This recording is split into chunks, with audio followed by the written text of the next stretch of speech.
केरल में देश की पहली वाटर मेट्रो हुई लॉन्च। क्या है कहानी, आइए मैं बताता हूं। ये बड़ी इंटरेस्टिंग कहानी है, लेकिन इसको समझने से पूर्व मैं आपको कुछ बातें बताऊंगा। साथियों, जब हम इंडिया का मैप देखते हैं ना, तो इंडिया के मैप में केरल कहां है ये समझ में आता है। बिल्कुल दक्षिण में स्थित है केरल, ठीक है। साउथ वेस्ट मानसून की पहली बारिश कहां आती है, केरल में आती है। इसलिए यहां पानी पर्याप्त मात्रा में है। कहीं आपके दिमाग में आ जाए यहां तो वाटर मेट्रो चल रही है, हमारे यहां तो मेट्रो ही नहीं चल रही है। भाई यहां पे पानी है तो वाटर मेट्रो चल रही है ना, तो पानी यहां पर बड़ी मात्रा में। दूसरी बड़ी बात, यहां पर बैक वाटर भी है। बैक वाटर मतलब समुद्र का पानी झीलों में आ गया है और जमीन के पीछे की तरफ आ गया है। यानी ऐसी मतलब समुद्र की तलहटी के किनारे किनारे झीलें बन गई हैं जो कि 50-50 किलोमीटर लंबी है, 90-90 किलोमीटर लंबी है। उन झीलों में आराम से समुद्र का पानी भरा हुआ है, तो वो जो पानी है वो पानी बैक वाटर कहलाता है। तो ये दो चीजें यहां पर इस चीज के लिए वायबल बनाती है, इसलिए ये काम किया गया। चलिए खबर को पढ़ते हैं। इधर देख सकते हैं आप खबर, India's first water metro launched by PM Modi in Kochi. Bharat की पहली वाटर मेट्रो कहां लिंक हुई, तो केरल में हुई। केरल में कहां हुई, कोची में हुई। और ये 10 आइलैंड्स को कनेक्ट करेगी, इस तरह से इसे लॉन्च किया गया है। ठीक है, क्लियर है ये वाली बात। चलिए आगे बताते हैं। अच्छा, अब साथियों थोड़ा सा मैं आपको केरल का मैप समझा देता हूं, फिर हम आगे बढ़ेंगे। आपको ये केरल का मैप दिखाई दे रहा है, मैप में ये जिले दिखाई पड़ रहे हैं, और केरल को आप इंडिया के मैप में दक्षिण की तरफ कुछ इस प्रकार से देख सकते हैं। अब मैं थोड़ा और आपको जूम करके दिखाता हूं। तो जूम करके आप जब देखते हैं तो कुछ प्रमुख जगह आपको दिखाई देती हैं। जैसे एक तो कालीकट, जिसे आप कोझिकोड के नाम से जानते हैं। एक कोची, जिसे आप कोचीन के नाम से जानते हो। आजकल काफी सुर्खियों में है कोचीन शिपयार्ड, ठीक है ना।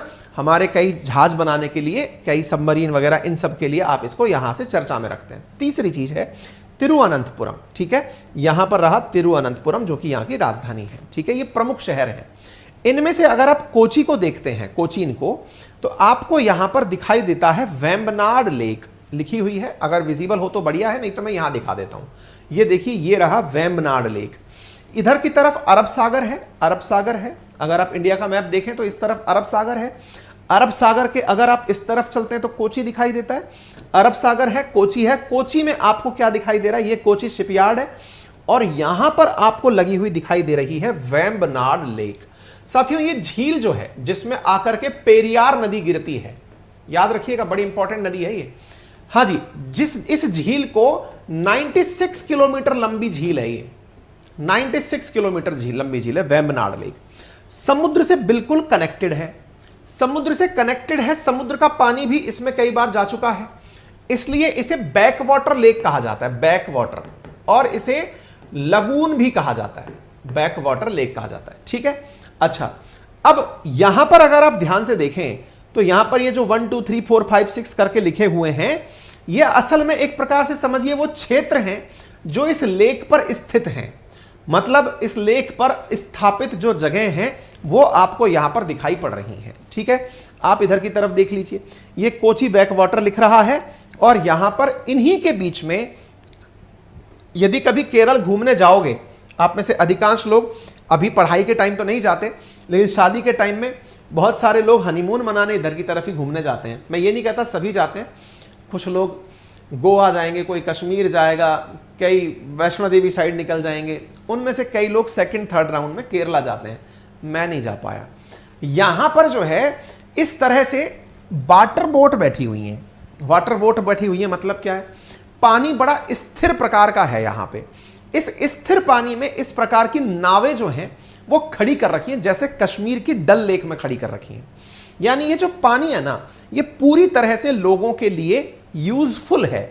यानी एक प्रकार से नौवहन के लिए पर्याप्त पानी है। यहां पर आप आसानी से पानी के अंदर जहाज चला सकते हैं, ठीक है।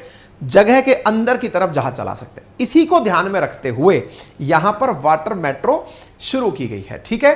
तो 10 द्वीप आइलैंड को जोड़ने वाली वाटर मेट्रो का उद्घाटन मोदी जी के द्वारा किया गया है, जो कि यहां पर शहर के अंदर कनेक्टिविटी प्रदान करेगी।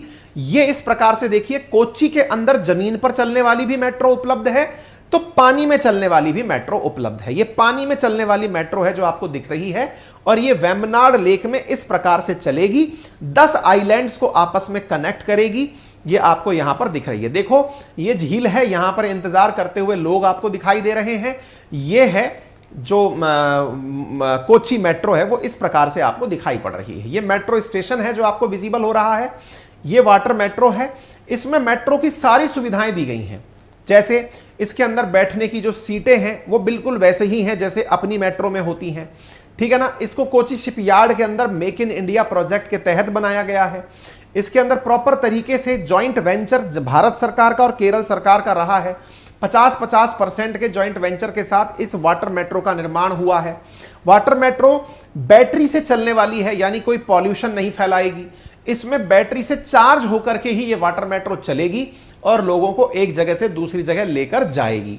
फुल्ली एयर कंडीशनड है। इसमें बैठकर यात्री बहुत ही नॉमिनल कीमत में एक जगह से दूसरी जगह घूमने के लिए नहीं, आप ट्रांसपोर्टेशन में इसका उपयोग कर सकते हैं। इसको Kochi metro rail corporation limited के द्वारा जर्मन फंडिंग एजेंसी है जिसका नाम है क्रेडिस्टेल, नाम पढ़ लेना जो भी है, उसके साथ मिलकर के बनाया गया है। हाइब्रिड है, बैटरी पावर्ड है, एयर कंडीशन से चलने वाली है।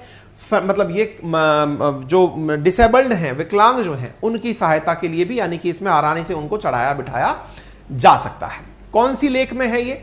वेम्बनाड लेक के अंदर चलेगी। इसके 10 आइलैंड्स को आपस में कनेक्ट करेगी। वेम्बनाड लेक जो है उसमें कई सारी नदियां आकर के गिरती हैं, उनमें से पेरियार प्रमुख है, मुवातुपुझा दूसरी प्रमुख नदी है। आप पेरियार याद रख लेंगे तो भी पर्याप्त है, ठीक है ना। वेम्बनाड झील को केरल में कोट्टयम जिले के अंदर ये स्थित है। यहां पर जो कोची है वो भी एर्नाकुलम में है। केरल की सबसे बड़ी और देश की सबसे लंबी झील है।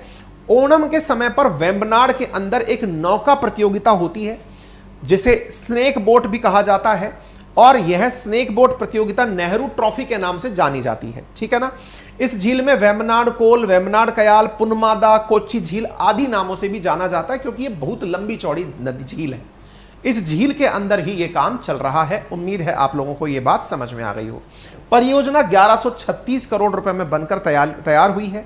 सुबह 7 से लेकर रात 8 बजे तक इसका चालू रहेगा कार्यक्रम। 26 अप्रैल से इसका संचालन शुरू हुआ है। कुल 78 इलेक्ट्रिक बोट्स बनाकर तैयार किए जाने का प्रोग्राम इसमें रखा गया है, ठीक है। किराए से आपको लेना देना क्या, लेकिन फिर भी आपके कन्वीनियंस के लिए 20 रुपए में आप आराम से आ जा सकते हैं। क्लियर है? चलिए, कई बार ये सवाल पूछा गया, जैसे पेरियार के बारे में एमपी पुलिस के अंदर पूछा गया कि ये नदी कहां बहती है। That's all for today. अगर आपको ये सेशन पसंद आया हो, चैनल पर आप नए हो तो चैनल को सब्सक्राइब कर लें। ज्योग्राफी का नया बैच आ रहा है, अपना ख्याल रखें, बड़ों का सम्मान करें, छोटों को प्यार दें, अपना व्यक्तित्व इस प्रकार से विकसित करें कि महिलाएं आपके साथ सुरक्षित और सम्मानित महसूस करें। और हाँ, महिलाओं से भी निवेदन है वो भी अपना व्यवहार इस तरह से विकसित करें कि पुरुष उनके साथ सुरक्षित और सम्मानित महसूस करें। चलिए, धन्यवाद।